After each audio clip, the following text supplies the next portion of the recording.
Vamos a tomar esta parte de la escritura que hemos leído en Hebreos capítulo 4, versos 9 y 10, para hablar del tema un reposo para el pueblo de Dios. Un reposo para el pueblo de Dios. Y estuve tentado a llamarlo también el reposo de Dios, porque ambos temas son totalmente válidos. Reposar, ¿quién no quiere reposar? Todos queremos reposar. ¿Cuándo queremos reposar? Pues cuando estamos cansados, queremos un reposo. Y es importante reposar. Dios hizo al ser humano en la parte física, hecho para trabajar, pero con una necesidad de reposo. Los médicos dicen que normalmente por cada 24 horas, nosotros los seres humanos necesitamos un reposo de 8 horas. O sea, una tercera parte es para reposar. Y se ha dicho, después de estudios científicos, que las personas que reposan mejor rinden más también en su trabajo.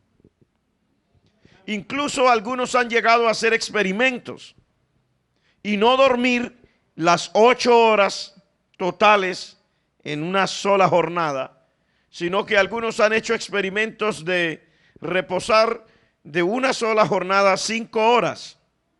Y luego durante el transcurso del día se han puesto, y esos son experimentos médicos, se han puesto una determinada cantidad de tiempo cada tantas horas en el trabajo y dicen tener mayor facilidad y rendir más.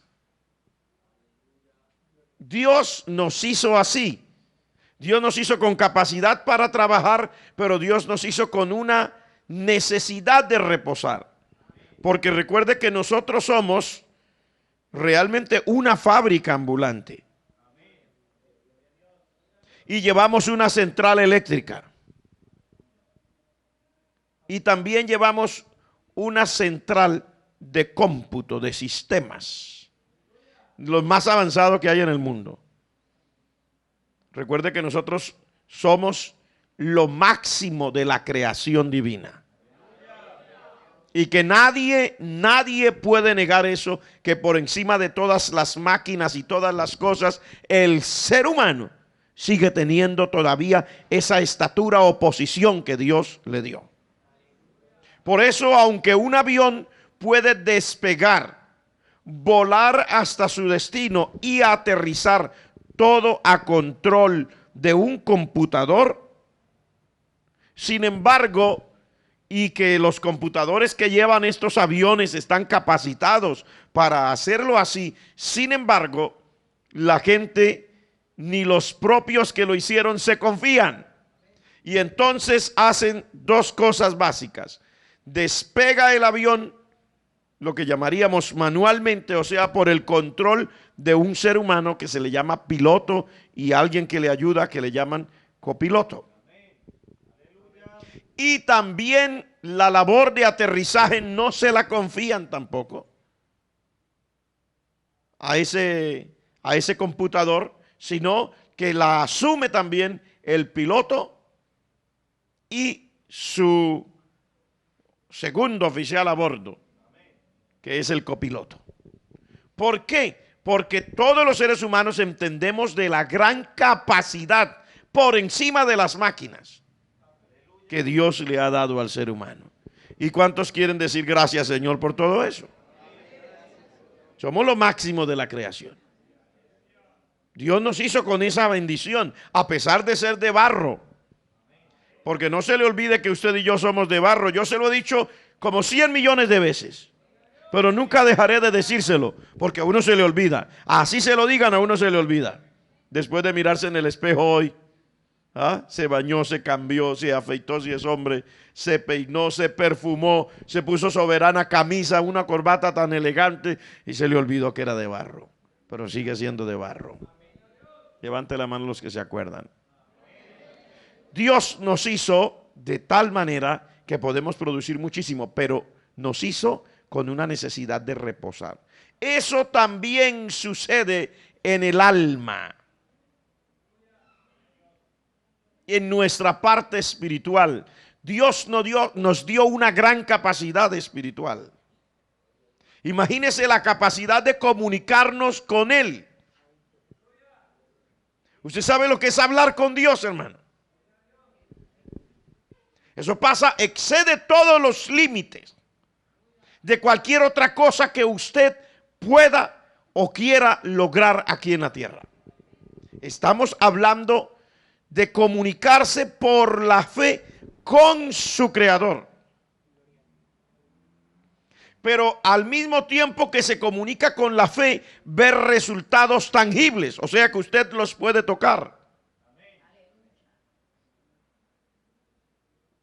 Eso es importante, porque usted y yo oramos y sabemos que hay un Dios, un Padre Celestial que nos oye y nos responde. Entonces, eso también es interesante.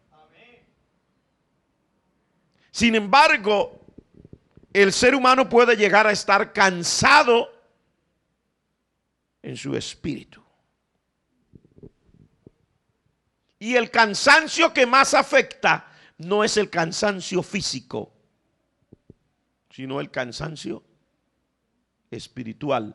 Por eso por allí la gente dice, mientras haya motivación, el cuerpo seguirá andando. Normalmente la gente está dispuesta a trabajar 8 horas. Pero cuando hay motivación, una persona puede trabajar de corrido 24 horas.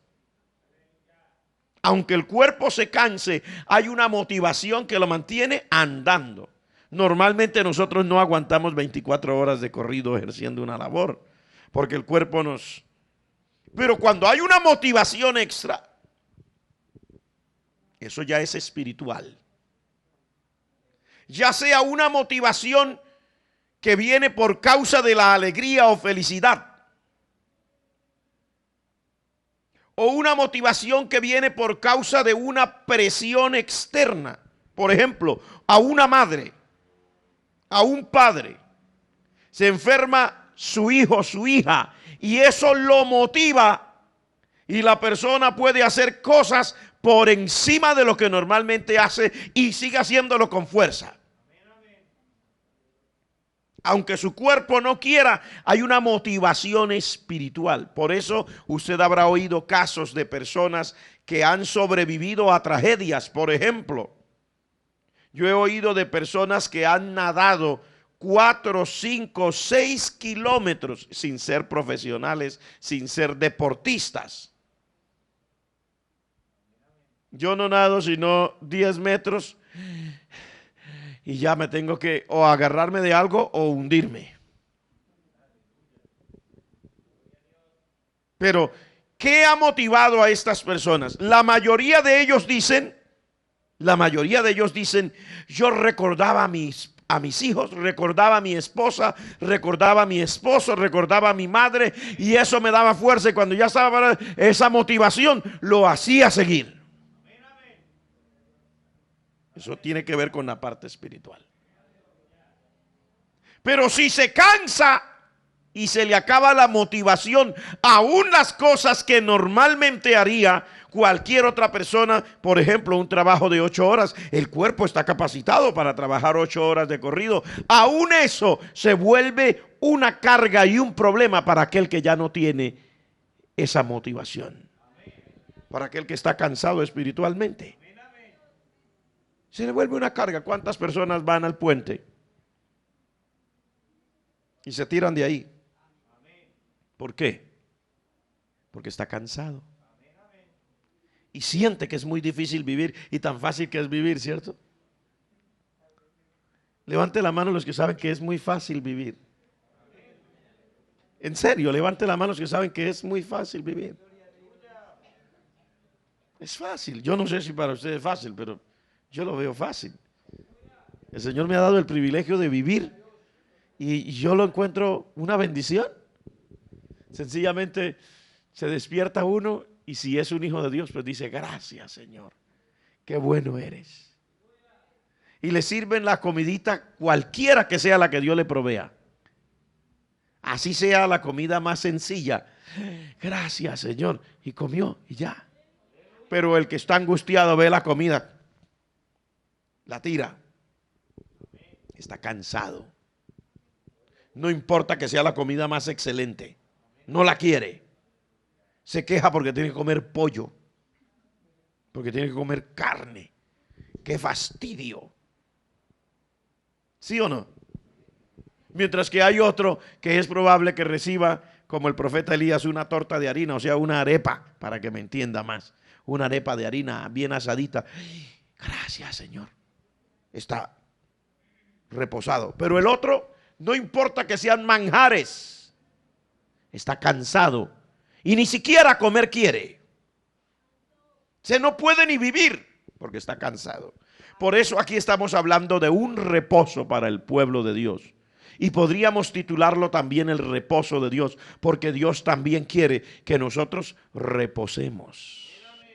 Descansemos. Si descansamos en nuestro espíritu, entonces tendremos motivación para hacer todo lo que Dios quiere para nosotros. Una persona que está descansada espiritualmente trabaja, evangeliza, visita, ora, ayuna, da gloria a Dios, viene a cada culto, va al trabajo, evangeliza las almas, también ejerce lo suyo y se siente con libertad y sus hijos se sienten bendecidos, sus padres bendecidos y la gente quiere estar cerca de él porque está descansado. Y el que está descansado irradia algo especial que atrae a los demás. Pero el que está cansado solo habla de tristezas. Hermano, ¿cómo le parece? La vida es tan mala. Iba a salir para el culto, hermano, y estaba lloviendo, me mojé. Qué mala que es la vida, ¿cierto? Pero es porque está cansado.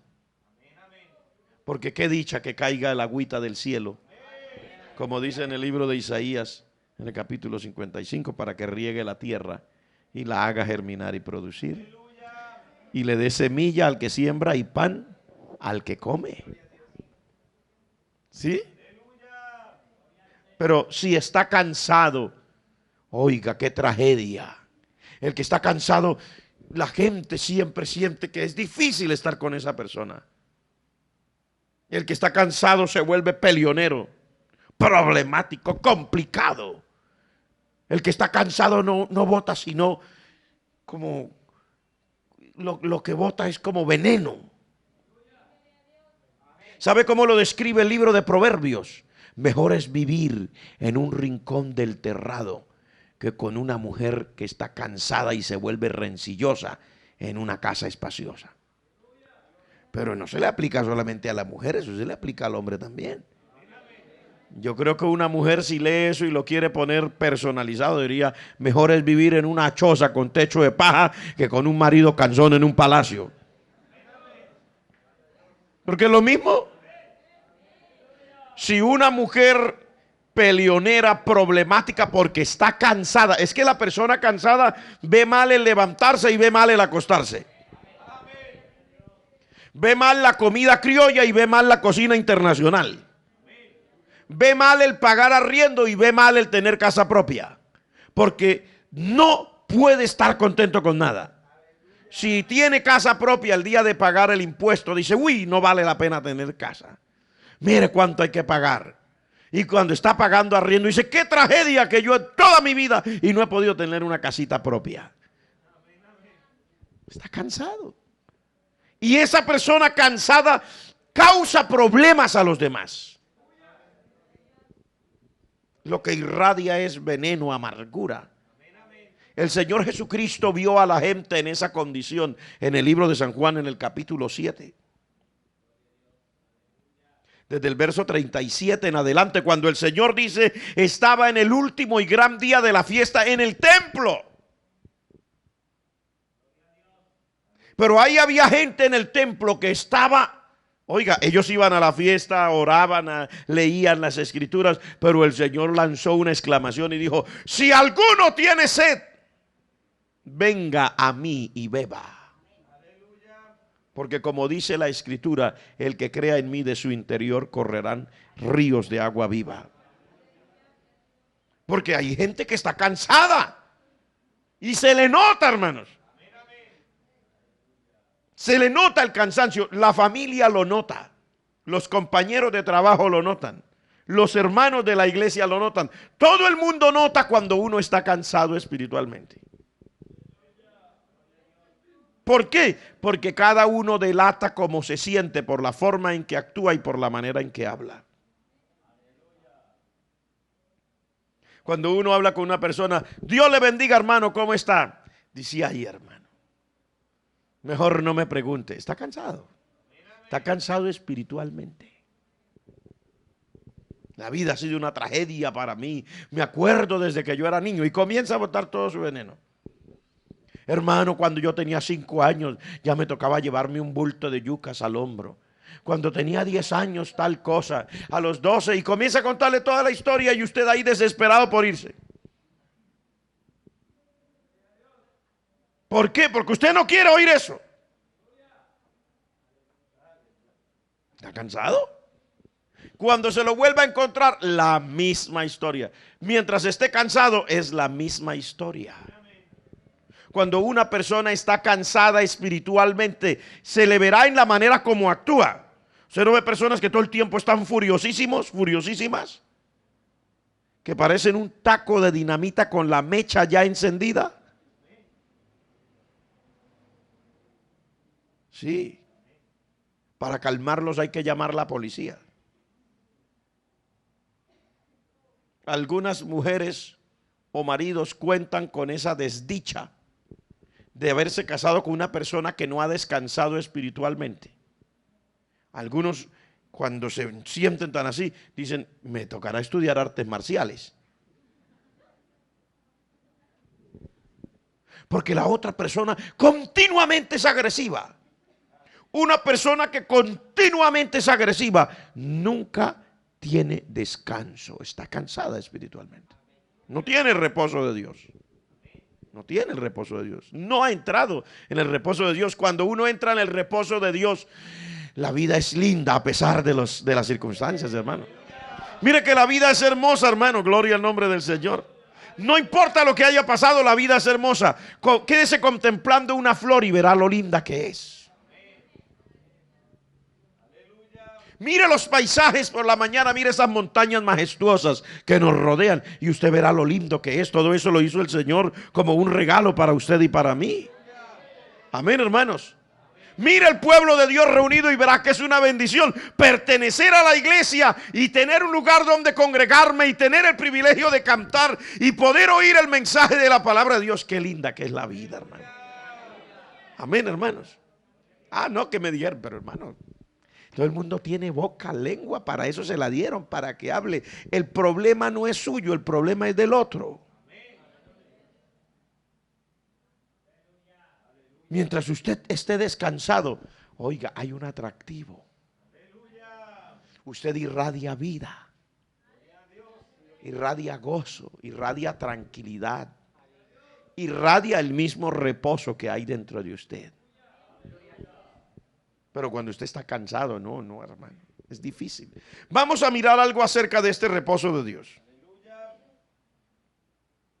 El verso 1 de este capítulo 4 dice, primero, que para hallar este reposo hay que temer. Dice: temamos pues, no sea que permaneciendo aún la promesa de entrar en su reposo, alguno de vosotros parezca no haberlo alcanzado. Y estamos hablando del temor de Dios.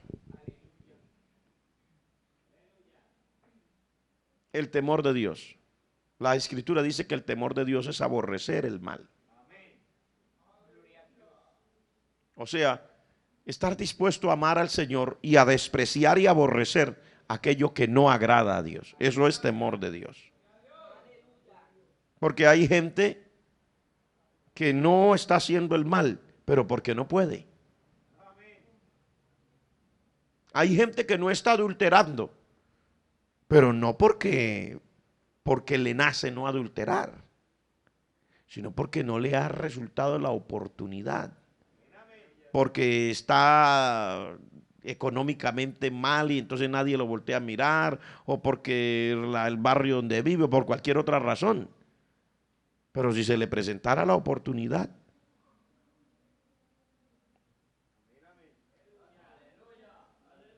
gloria al nombre del Señor.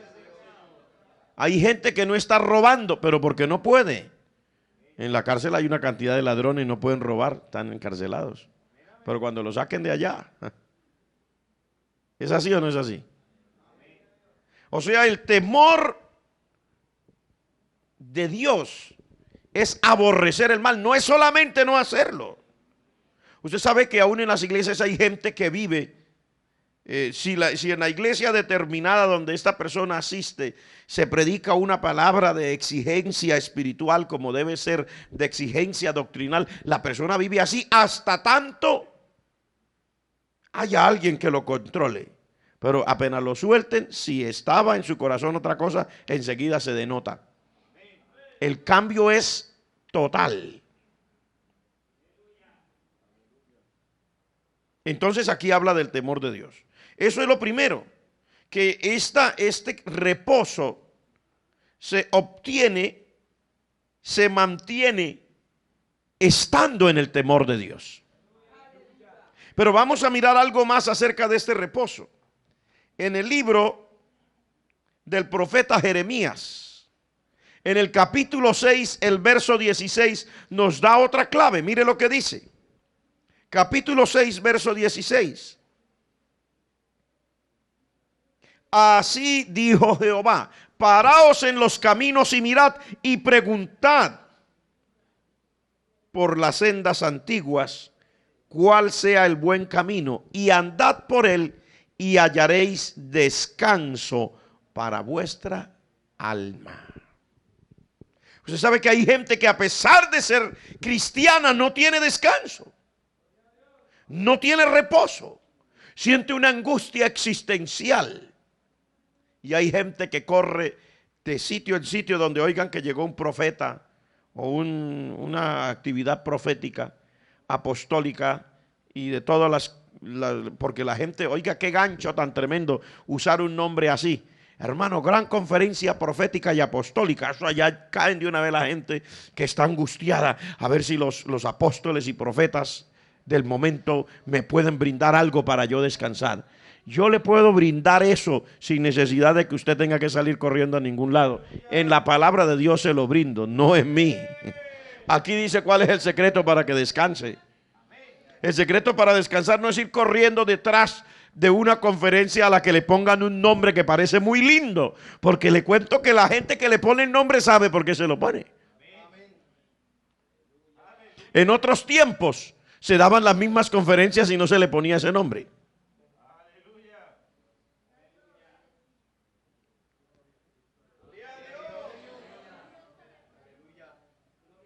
Pero no quiero ahondar en eso.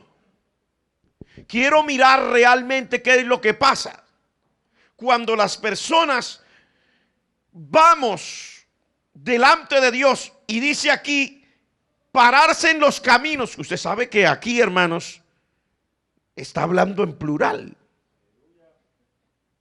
Dice: paraos en los caminos, mirad y preguntad por las sendas antiguas cuál sea el buen camino. Y pasa del plural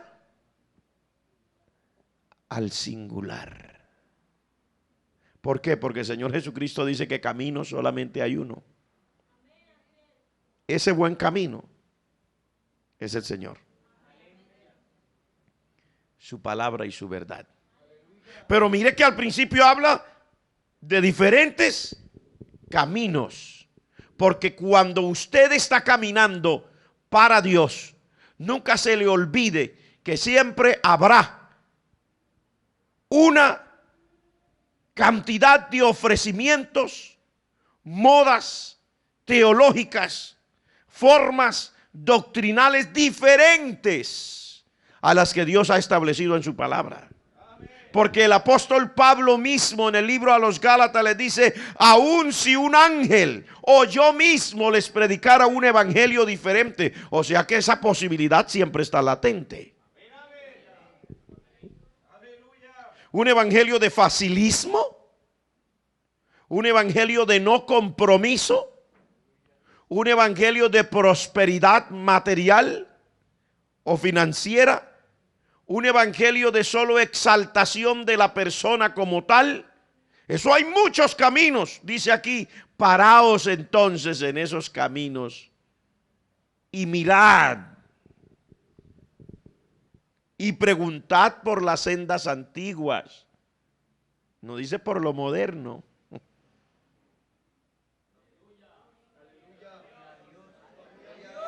Porque el decir de nosotros los seres humanos: hermano, en esta época moderna no podemos vivir por allá como en la antigüedad.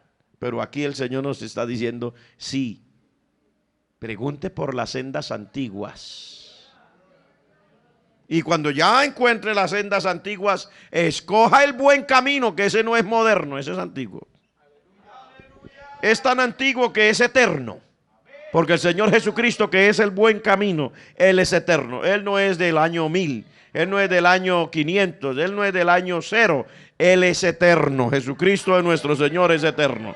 Y el evangelio, la palabra de Dios, nos da testimonio que este evangelio es eterno. Y usted nunca se deje chantajear del que quiera decirle. Cuando usted le quiere servir a Dios, siempre habrá quien le quiera decir: oye, ¿usted es de los que practican ese evangelio de hace 100 años? Y hay cristianos que somos, discúlpeme la expresión, pero hay cristianos que somos tan bobitos que de todo lo que dicen todo el mundo nos pone a llorar. Señor, no me aguanto más esta tragedia. La gente me dice que si yo soy de los que vivo de hace 100 años, Señor, como si fuera gran cosa. Usted debería sacar pecho cuando le digan eso y decir: sí, a mucho honor yo no vivo un evangelio moderno. A mucho honor yo no vivo un evangelio de 100 años. A mucho honor yo vivo un evangelio que es eterno, más antiguo de lo que usted cree. Más antiguo de lo que usted cree. El evangelio que yo vivo no es de hace 100 años, ni de hace 200 años, ni de hace 300 años. El evangelio que yo vivo, así deberíamos decir, sacando pecho, a mucho honor, el evangelio que yo vivo es más antiguo que eso. Es un evangelio eterno y no lo voy a cambiar. Y si usted le han metido a la cabeza de que no, que es que esta es otra época y que ahora ya somos adelantados, váyase al libro de Eclesiastés y usted verá lo que Dios le dice. Le dice: no hay nada nuevo debajo del sol. ¿Y qué es lo que será sino lo que ya fue? Fíjate, cuando usted le pretenden decir que esta es una época moderna, es mentira.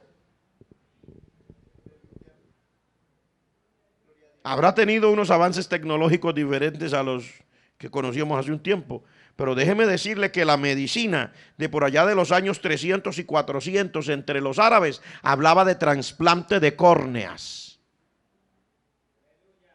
Se supone que es un método moderno, ¿no? Pero la medicina del año 300 entre los árabes hablaba de trasplante de córneas. Entonces, ¿qué es lo tan nuevo que tenemos? Las pirámides de Egipto las construyeron hace tantos miles de años y todavía los científicos de nuestra época no saben cómo harían una igual.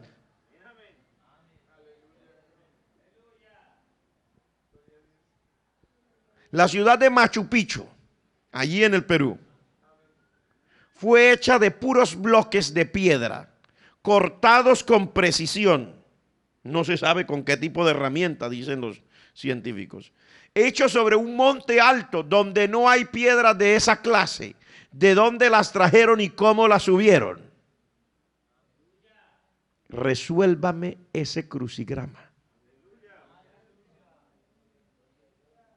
En el valle de Nazca, en el Perú, mientras pasaba por la parte alta, vi allá abajo, en tierra, como unas pistas como si fueran pistas de aterrizaje grandísimas, pero las pistas se cruzan unas con otras y parece que fuera como el dibujo de una gran ave. Y los científicos dicen que tiene todas las especificaciones de pistas de aterrizaje. En las pirámides que construyeron los mayas, allí en Guatemala, en Centroamérica, encontraron combustible sólido del que usan hoy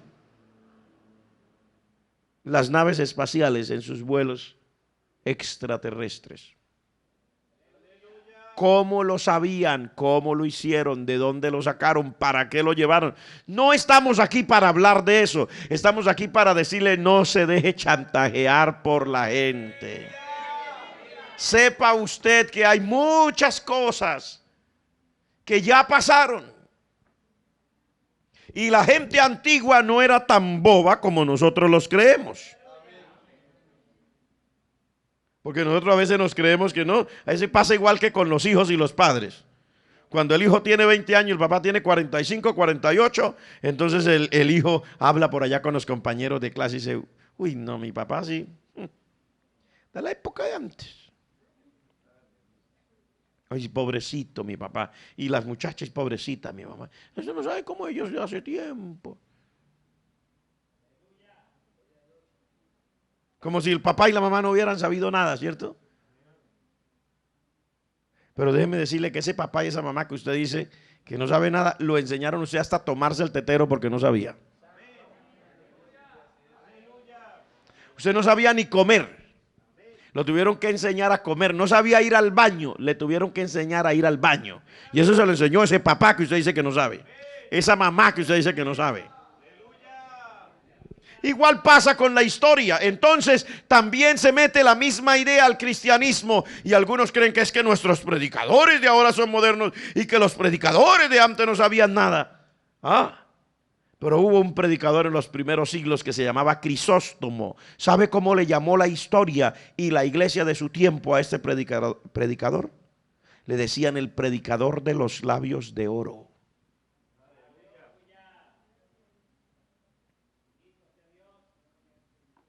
Imagínese cómo predicaría.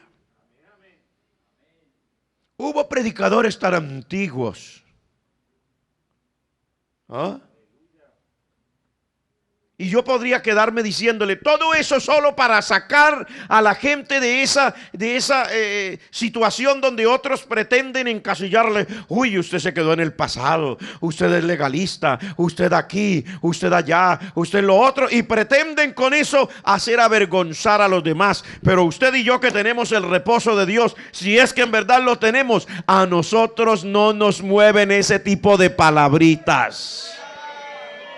Porque esa gente que dice tal cosa, muchas veces lo que pasa es que les hace falta el reposo de Dios en sus almas. Por eso viven envenenados o envenenadas y lo que hablan es veneno. Pero el que tiene el reposo de Dios habla de la paz de Dios, de la bendición del Señor, del gozo de Dios. Y aunque vive el evangelio de acuerdo a lo establecido por la palabra, no es como la gente lo pinta. Que creen que el que vive un evangelio de acuerdo a lo que Dios establece, que vive amargado. No, es que la santidad no ha sido amarga nunca, hermanos. La santidad siempre ha sido dulce. Levante la mano los que sienten la dulzura de estar en la presencia del Señor. La santidad nunca ha sido amarga. La santidad siempre ha sido dulce. Dígame usted si cuando uno entra a la presencia de Dios y experimenta la santidad de Dios y de su gloria, dígame usted si eso es amargo o es dulce. Es dulce. No dulce, dulcísimo. Maravilloso. Usted entra a la presencia de Dios y literalmente se encuentra con la presencia de Dios en su santidad. Y usted no se quiere levantar de por ahí de donde está orando. Usted no quiere, si es en un culto, usted dice: lástima que se acabó ese culto. Yo no quería que se acabara. ¿Por qué, hermano? Porque la presencia de Dios con su santidad preciosa nos irradia. Eso es dulcísimo. Entonces cuando uno encuentra ese buen camino y anda por él, el resultado haya descanso para su alma. Y no lo digo yo, lo dice Dios. Lo dice mi Padre Celestial. Puede usted levantar la mano y decirle: gracias, Señor, por darme el secreto de tu reposo. El secreto del reposo no es la plata, como pretenden predicar hoy muchos. Venga aquí y reciba su milagro económico. Hermano, olvídese. Mire, cuando no existía el dinero, el Señor de todas maneras alimentaba a su pueblo. Amén, hermanos. Y si el Señor le place darnos alguna situación, alguna cosa material, el Señor nos lo va a dar sin necesidad de hacer escándalo, hermano. Pero si el Señor no viera que no es conveniente para mí o para usted tener determinadas cosas aquí, sino solamente tenernos las cosas para que vivamos decentemente, cómodamente, como una persona decente, pues el Señor de todas maneras, lo bueno de nosotros no está aquí, nos lo tiene guardado allá. Porque aún así usted tenga una casa que a usted le diga que es bonita aquí, no es bonita, hermano. Es fea. Si no me cree, llegue al cielo y pregunte cuáles son las casas de allá. Se da cuenta que su casa aquí es fea, fea no, feísima. Horrible, hermano. De barro, de palos. Imagínense, esas son nuestras casas, de barro y de palos. Y todo lo que hay en nuestras casas, pedacitos de plástico, pedacitos de lata. Así usted y yo nos sintamos orgullosos, porque siempre seremos así como niños pequeños. Usted no ve que los niños, el papá le regala un carrito de palo y él le pone una cabullita, una pitica y se va por ahí y lo muestra, sale por la calle, mire lo que mi papá me regaló. Y así somos nosotros, aunque estemos grandecitos en estatura o en edad. Le pasamos mostrando a todo el mundo: mire lo que el Señor me regaló. Y un carro, puras latas. ¿Verdad? Sí, somos nosotros, gloria a Dios. Somos como niños pequeños. Mire la casa tan bonita que Dios me dio de palos y barro.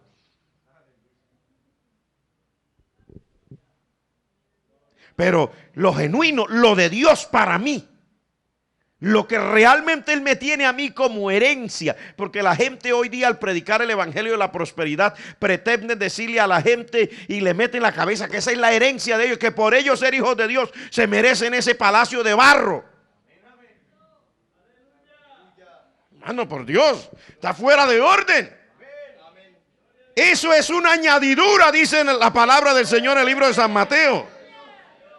Lo suyo, lo genuino, lo de verdad, lo que el Señor le tiene preparado a usted, no es una casa de barro y palos, es una morada que no es hecha de manos, dice la palabra de Dios. Es una morada hecha de las manos del arquitecto y creador de todas las cosas, que está descrita ahí en la palabra del Señor. Eso sí vale la pena. Lo demás aquí abajo es pura añadidura mientras, amén, hermanos. De todas maneras damos gracias al Señor por las ticas que tenemos ahí, que decimos carro. De algunos hermanos se ofenden conmigo. Ese predicador llega allá, hermano, y lo desmoraliza a uno, hermano. Le pone por el piso su carrito, hermano. Pero es que su carrito anda por el piso, ¿por dónde quiere que lo ponga? El Señor a mí también me ha permitido manejar carrito. Le aseguro que son latas. Estos ojos lo han visto. Son latas y plástico. No es más. Lo lamento.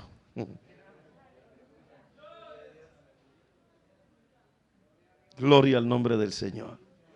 Pero qué lindo, hermano, lo que Dios nos da. ¿Cuántos agradecen al Señor por lo genuino, por lo de verdad?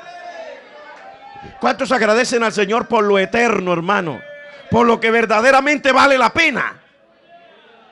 Porque todas esas cosas humanas, materiales, eso no puede entrar al cielo. Se dañaría el cielo si llegara a entrar su casita tan bonita que dice uno.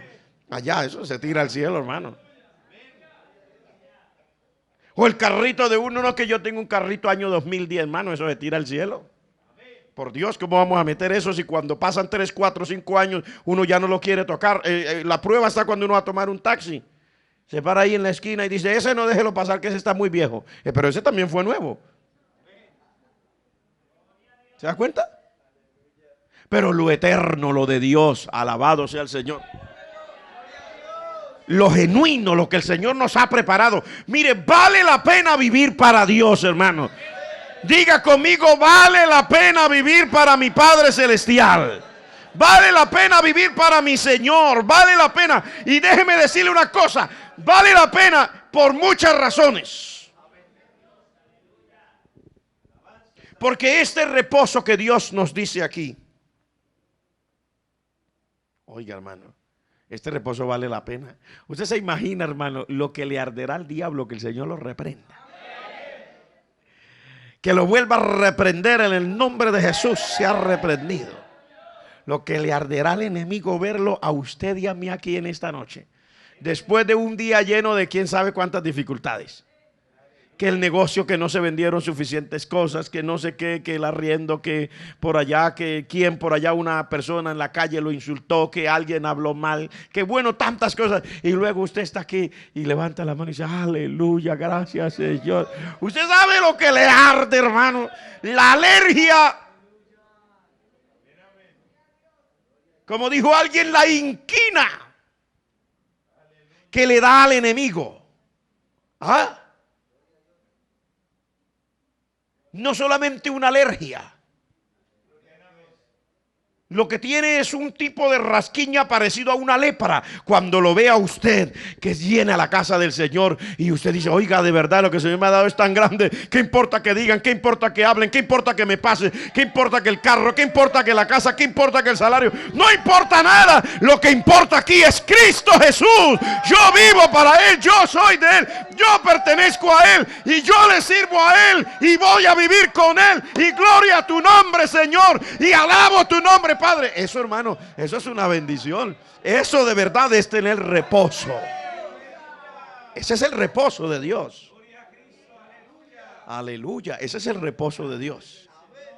Hay hermanos que a veces a veces me saludan por teléfono y estoy por ahí dando gloria al Señor. Ese hermano, sí, de ¿qué más, hermano, de tal ciudad? ¿Cómo le va, hermano Samuel? Digo, hermano, aquí disfrutando de todas las bendiciones del Altísimo. Y dice, de verdad, hermano, uy, gracias al Señor. Le digo, amén. Los hermanos casi siempre se imaginan que es que uno acaba de recibir una casa nueva o un carro nuevo, o le acaban de regalar 2 o 3 millones de pesos. Hermanos, para disfrutar de las bendiciones del Altísimo no se necesitan carros nuevos ni 2 millones de pesos. El Señor Jesucristo en nosotros es la esperanza de gloria. Y cada día estamos disfrutando de las bendiciones del Altísimo. Amén, hermano. Por encima de los problemas que puedan haber. Porque problemas siempre hay. Dificultades siempre hay. Angustia siempre hay. Pero por encima de todo eso, ¿sabe lo que dice el apóstol Pablo? Esta leve tribulación.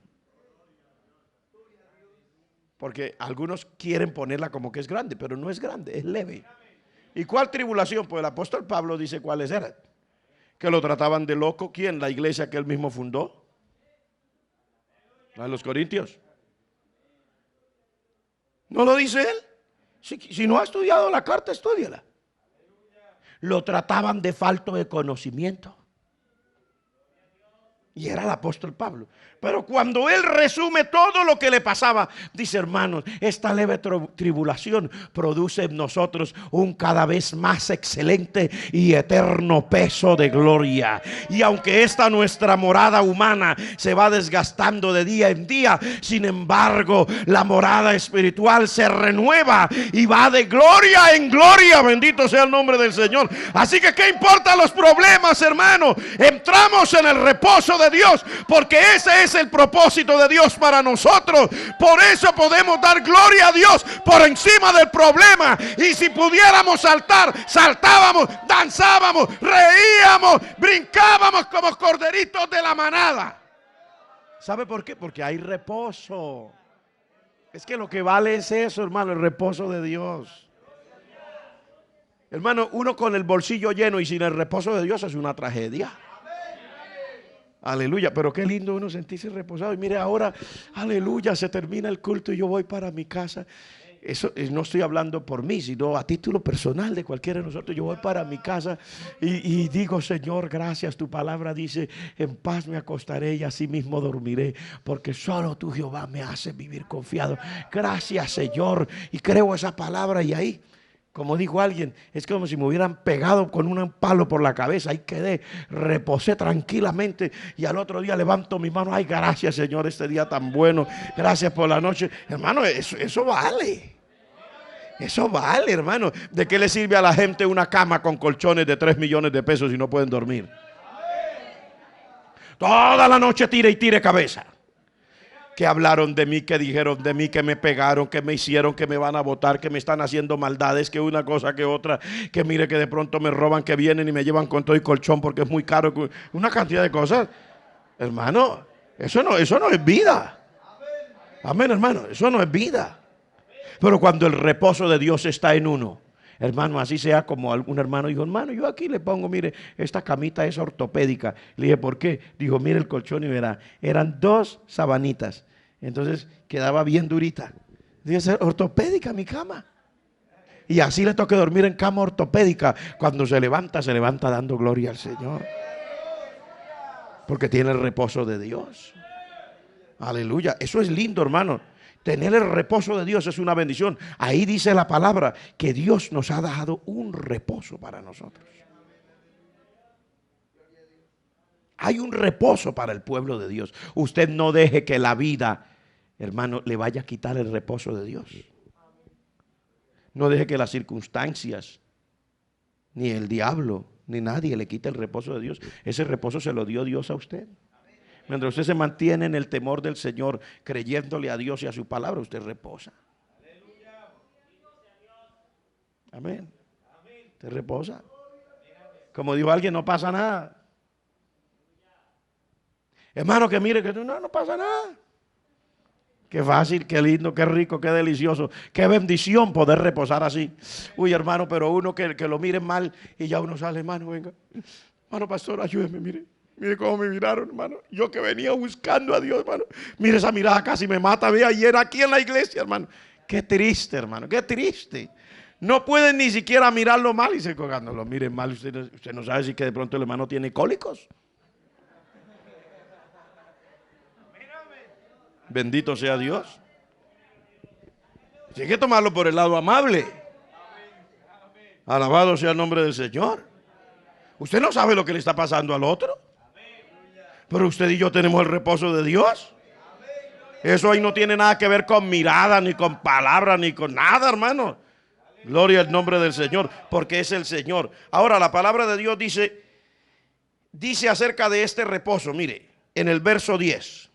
Porque el que ha entrado en su reposo también ha reposado de sus obras, como Dios de las suyas. ¿Se da cuenta lo que significa el reposo de Dios?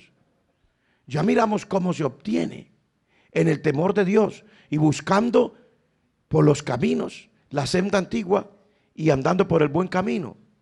Pero aquí dice también que ese reposo significa que uno ha reposado de sus obras, así como Dios ha reposado de las suyas.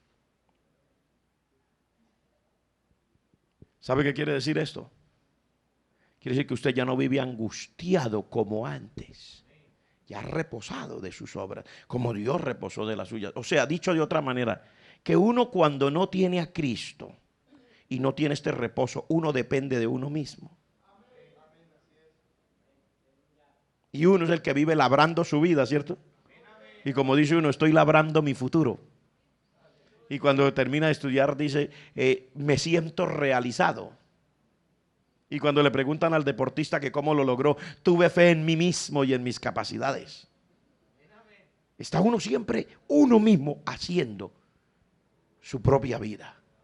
Entonces esas son sus obras, de las que aquí dice, pero el que ha entrado en su reposo, en el reposo de Dios, ha reposado de sus obras, así como Dios de las suyas. Por eso es que una persona que ha entrado en el reposo de Dios, así los demás le caigan a palo encima, lo deja tranquilo, como a David, ese día que le salieron allá, le salió Simeí que le tiraba piedras y lo maldecía, y fuera hombre sanguinario, y salió el general, señor mío, deme permiso, voy y le quito la cabeza a ese perro muerto, ¿cómo se atreve a insultar al rey? El rey le dijo, déjalo que maldiga. No pasa nada, como diríamos nosotros. Déjelo. De pronto Dios le ha dicho que maldiga, porque si Dios no le diera permiso, no me podía maldecir de él. No pasa nada. Quizá Jehová oiga sus maldiciones de hoy y me las cambie en bendiciones. Y siguió el rey su camino tranquilo. Se da cuenta que una persona que encuentra reposo en Dios ha descansado de sus obras. Si hubiera sido uno de nosotros sin el reposo de Dios, le dice al general, por supuesto que sí, corte la cabeza inmediatamente. Pero como este hombre de Dios andaba con reposo en su alma, él dijo, no le corte la cabeza, déjelo tranquilo. Eso no es nada. De pronto el Señor hasta oye esas maldiciones. Y lo que pasa es que de aquí a mañana, lo que pasa es que eso se me convierte en bendición.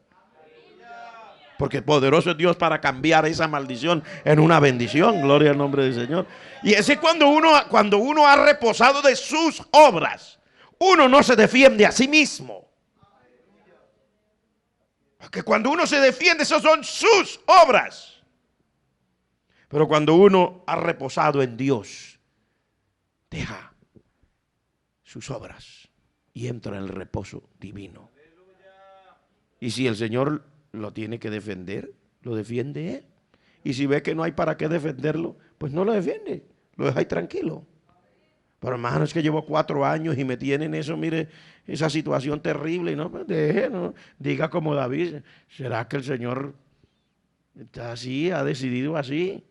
Dejarlo ahí, no se preocupe. De pronto algún día el Señor, quizá dentro de 10 años, el Señor tome todos estos 5 años de maldiciones y me los convierta en otros 20 años de puras bendiciones. Y descansa. Está tranquilo. ¿Cuánto le damos gloria al Señor? Eso es lo que dice aquí. Ha reposado de sus obras. No está desesperado, hermanos, tratando de labrar su futuro económico, que algunos lo labran hasta de mala manera, en su afán y en su desespero, para tener, porque ya ellos se ven viejitos, se ven calvos, barrigones, viejitos, y por ahí en una mecedora que ya no pueden trabajar y tiene que tener no sé cuántos millones para el mes. Entonces, como no puedo esperar hasta allá, de una vez hay que hacerlo, y lo hacen a su manera, como sea. Algunos que son cristianos a veces descuidan aún su vida espiritual y no vienen a la casa del Señor porque están allá en el trabajo labrando su futuro.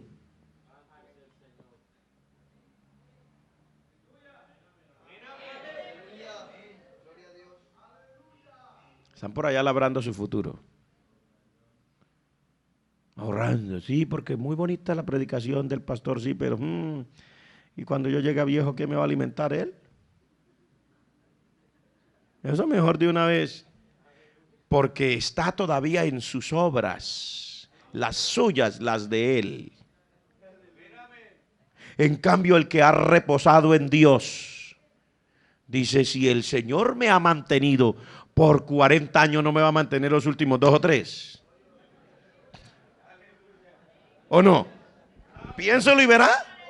O sea, es que nosotros a veces pensamos al revés. Mire, hermano, si lo va a mantener a uno de aquí hasta que se jubile, que tiene 60 o 70 y ya está jubilado y lo que le falta es que le haga para que se muera, ahora no lo va a mantener esos 2 últimos años. O sea, hermano, qué cosa tan terrible.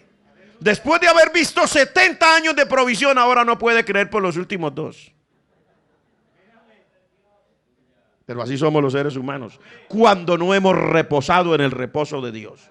Y con eso no estoy diciendo que usted sea una persona que no tenga una, ¿cómo diríamos?, una forma normal y natural de ver la vida. Sí, pero es que si Dios le va a proveer para que ahorre desde ahora para allá, eso no va a ser sacrificando su comunión con Dios y todo, ¿no? Si el Señor le quiere dar a usted dinero, hermano, toda la plata y el oro es del Señor. Se lo da y punto. Amén. Pero mire que hay gente que, bueno, termino. Mire que hay gente que está tan preocupada por su futuro y son cristianos que no diezman. ¿Sabe por qué no diezman? Porque dice, hermano, eso que voy a poner ahí, eso es lo que estoy pagando para la pensión para cuando yo tenga 75 años. Que yo tenga una pensioncita para poder vivir. Y dice, desde ahora le está robando a Dios. Le faltan 30 años de robo. para que en los últimos 5 años de vida, oiga, qué terrible, hermano. Qué triste. Qué triste. O sea, cuando uno no tiene el reposo de Dios, todo vive angustiado. Tiene 40 años y ya está pensando cómo va a ser cuando tenga 70. Otros están vivos y ya están pagando el cajón. Porque no le pueden... Ay, no me diga que no, no se ría. Porque no le quieren dejar carga a la familia. Yo no le quiero dejar carga a mi familia. Ya está pagando el cajón, el carro que lo va a llevar al cementerio. Ya está comprando las velas que le pongan las 4 esquinitas del cajón. Todo. Y no es que sea malo hacer provisión. Pero es que hay gente que no ha reposado con el reposo de Dios. No ha reposado de sus obras. Toda su vida es una completa angustia, hermano. Desde ahora están angustiados por cosas que no saben si llegarán. Están angustiados por cuando cumplan 70 años para saber que a lo mejor alguno de nosotros se muere en un accidente mañana. No llegó ni a los 50. Algunos afanados haciendo provisión y ahorrando y reuniendo millones cuando se muera. Ay, usted ha de ver esa familia, hermano. Uy, lo lloran un día frente al cajón, pero la pelea después. Eso hay pelea madre, hijo, padre, hermanos, sobrinos, nietos, cuñados. Aparecen algunos con el apellido sin tenerlo. Desde que usted deje platica, eso sí aparece. ¿Sí, amén o no amén? Se lo aseguro que sí. Mire, si usted tiene, aunque sea el anillito de bodas, el día que lo vayan a enterrar, hermano, con mucho dolor.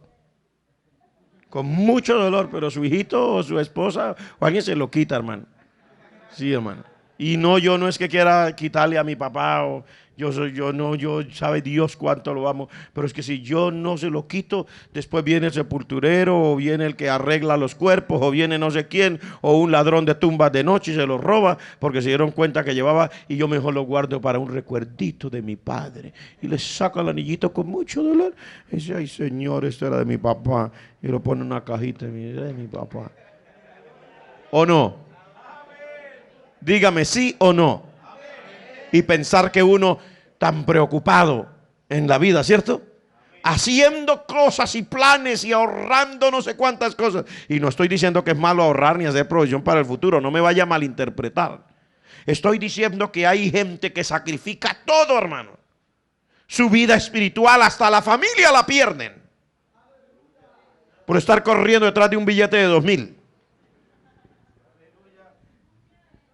Sí, hermano, yo conozco más de uno que la familia la han perdido por eso. Nunca tienen reposo, siempre angustiados. Pero hermano, usted y yo, al estar en Cristo y al entrar en la palabra, reposamos. Levante las manos que dicen, Señor, yo puedo reposar en ti. Puedo reposar con tu reposo. Y si el Señor le va a proveer, usted también va a saber administrar, por supuesto que sí. Pero usted no va a descuidar la comunión con el Señor, no va a dejar de orar, no va a dejar de venir al culto, no va a dejar de diezmar, no va a dejar de ofrendar. No, si el Señor le va a proveer, le provee, hermano. Por supuesto que usted va a trabajar y todo, pero no va a sacrificar lo de Dios. Y qué lindo que usted viva así. Mire, si usted viera cómo se ve bonito de aquí para allá. Cuando uno ve a la gente, uno le mira la cara y uno sabe, mire, aquel está reposadito. Tiene reposo. Porque se le nota en la cara que tiene reposo. Lo que les dije al comienzo, el que tiene reposo tiene un atractivo. Y el que vive cansado espiritualmente causa un rechazo, un miedo, un terror, un veneno, alguna cosa, pero algo.